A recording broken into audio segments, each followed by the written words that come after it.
Hey, my civic-minded friends. Made this video over break. I had beautiful pink blooming trees behind me, and then it didn't save. So I apologize for the boring background and probably a lower volume voice.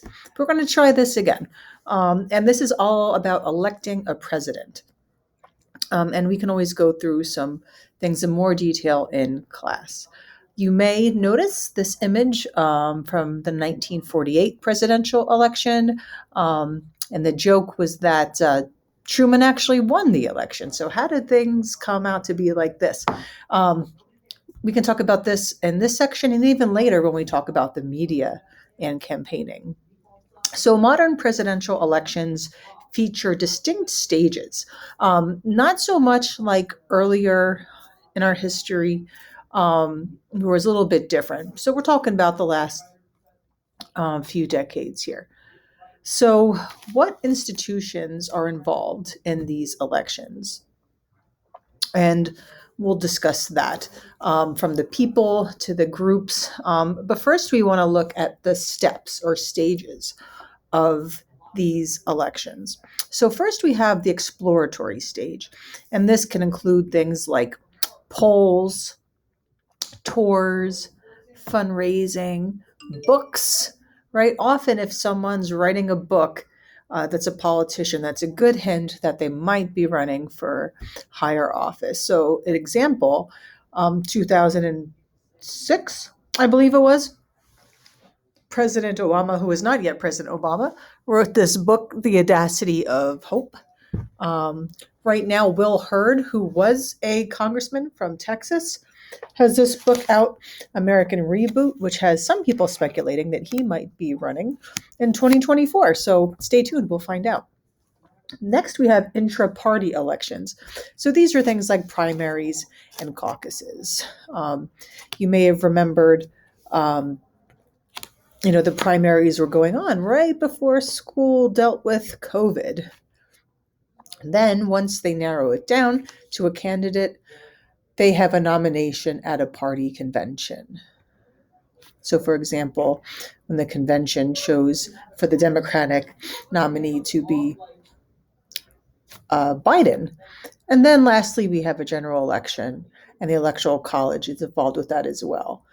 Um, and we know how that turned out. I do want to mention that since I sort of was following the Biden chain of the primaries and then the convention and the election, he also did write a book in 2008. He was involved with the primaries then as a Democratic candidate. All right, so what is needed for these elections? Obviously, candidates, we need people to run. They are almost always attached to a party. And these are involved in elections, not just what you see like in the last slides with the national, but also at the state and local levels of the party. State legislatures are then involved, state boards of election, special interest groups, right? They often want to add their 2 cents or their coin into who runs and who's elected. Then the media, we'll be talking about that in later videos. And then, of course, the voters, right? None of this would happen without the voters and the electorate. And of course, there's some federal law thrown in there as well. So, how does this all play out? Well, race have these decentralized races in each state, and they're influenced by um, natural party incentives, determine the delegate count. So, how does this work? So, how? Well, we have a caucus or a primary. All right, so we'll go over those again in case you don't remember the difference. Who runs? You have sometimes incumbents, and they face an advantage. Native sons and daughters that are to the party. Who participates? Whether that means whether is it an open or a closed election. So we'll talk about that. Then there's the logistics. How will the delegates be distributed? What's a super delegate versus a delegate? What is the calendar of elections? And then who supports these candidates? Do people in the political party system support them? Do they have endorsements from their party? From private organizations or various volunteers. So we'll talk about all this here.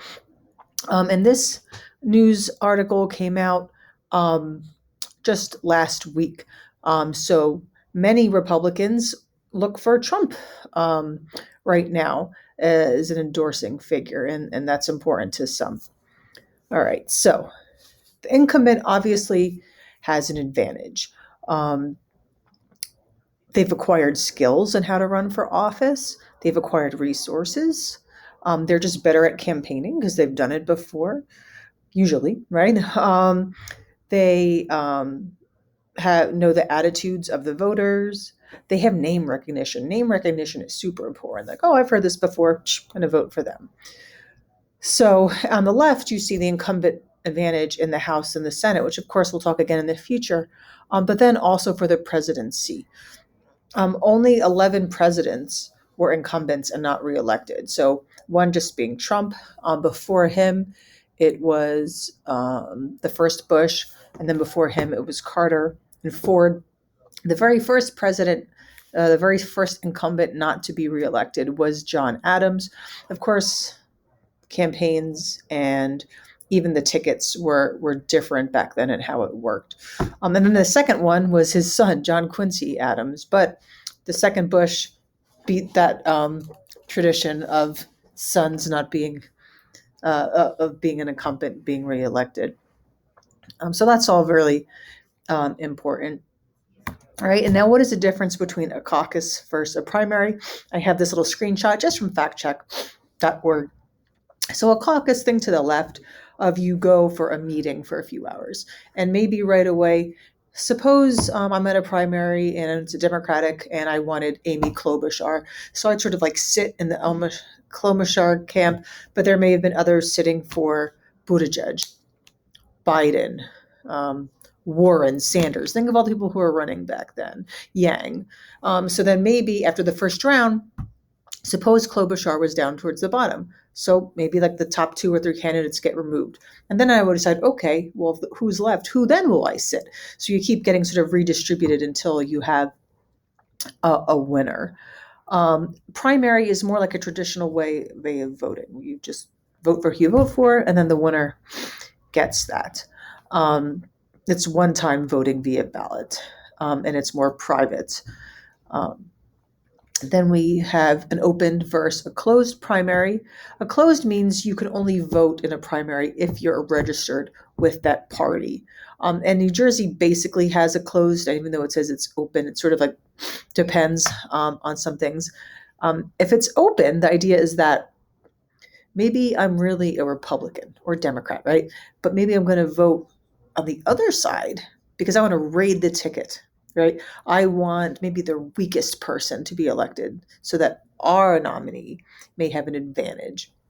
So, like in New Jersey, if you're registered for one party or the other, that's the primary you can only vote in. And just to know up top, those are the 5 states that have caucus. And Iowa being one of the very first ones, so that's one that often gets a lot of attention. Okay, now also there's calendar constraints. States want to go as early as possible. They want their issues to become part of the platform. They like the media attention, and trying to move that up is often caused front loading. Now, keep in mind that the one in 2020, the calendar was changed because of COVID. And it's usually a pretty slow, right? The first ones are important, but on Super Tuesday, that's the day a lot of states vote at once. And quite often, you know who the nominee is after Super Tuesday. By the time New Jersey votes in June, usually the nominees are already determined. So a lot of people don't see the significance, but it's still important. Then we have the winner take all versus proportional way. Pretty much self-explanatory. Republicans tend to prefer the winner takes all. The candidate with the plurality gets all the delegates. It's sort of quick, concise. You know who the winner is. Democrats usually prefer the proportional method. And this, it does take longer, but it requires more negotiation. The idea that you bring more voices to the table. So each one has its advantages and disadvantages. And then, of course, we have superdelegate versus delegate. A lot of this was changed after the 1968 convention, which we talked about previously, and we'll talk about it again. And delegates are selected by the voters, whereas superdelegates are sort of reserved for the party elite, the big names of the party, to try to prevent, suppose the masses make a poor choice, they can help try to put in their experience. So a very federal idea. And then the general election versus the electoral college. So it's not in the Constitution exactly when the elections take place, but it is federal law, as you see here. And it states that it's the first Tuesday after the first Monday of November. And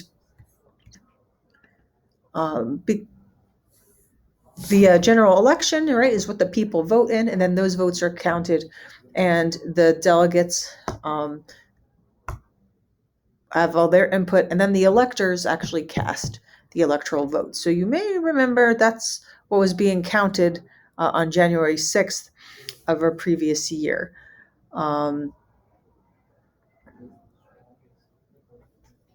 Did I get in this slide? Just give me a second. Oops, oops, oops. Yeah, so I want to get into, I want to say, how did this electoral college come about? And this is a result of the federal system. So I have this book here, Madison's Gift. I may have read from this in a previous video.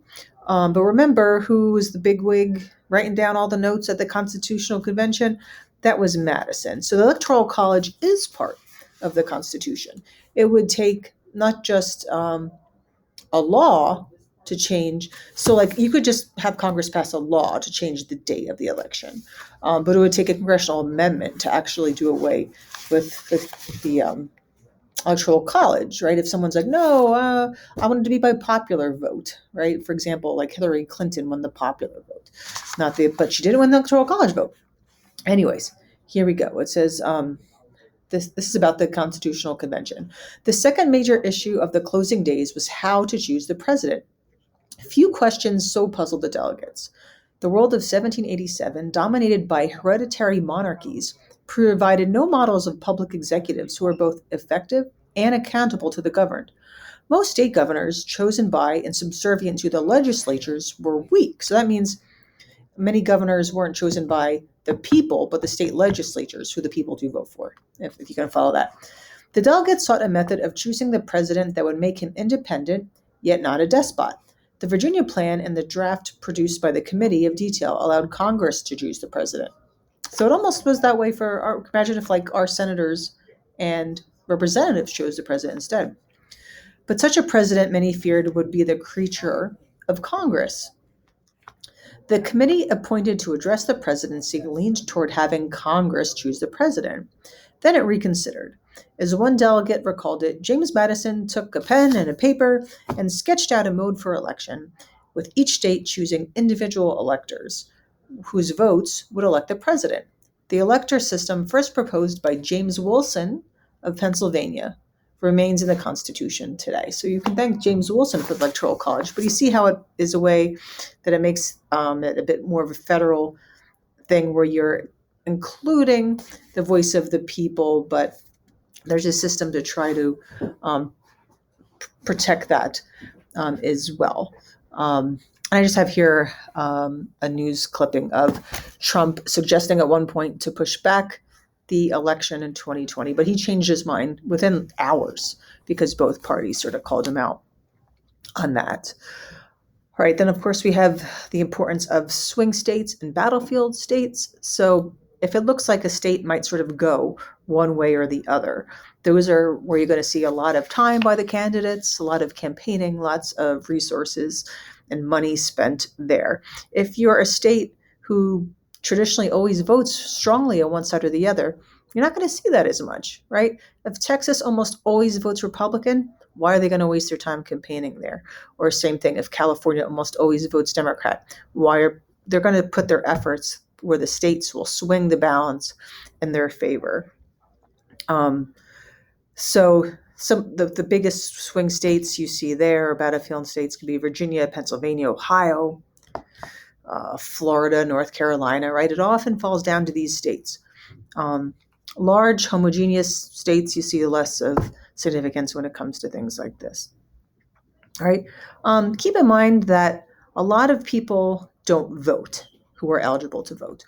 43.1% of eligible voters didn't vote in 2016. We should find out the 2020 numbers. And the advantage usually goes to population, where they know where the voter turnout will be, and where the electors. That comes down to the great compromise. So the electoral college does tend to favor the Republican Party, sort of the way it features things geographically. This, of course, could change over time, but we'll talk more about that. And next, we'll be talking about what we talk about next? Congressional elections, similar but a little bit different. So stay tuned.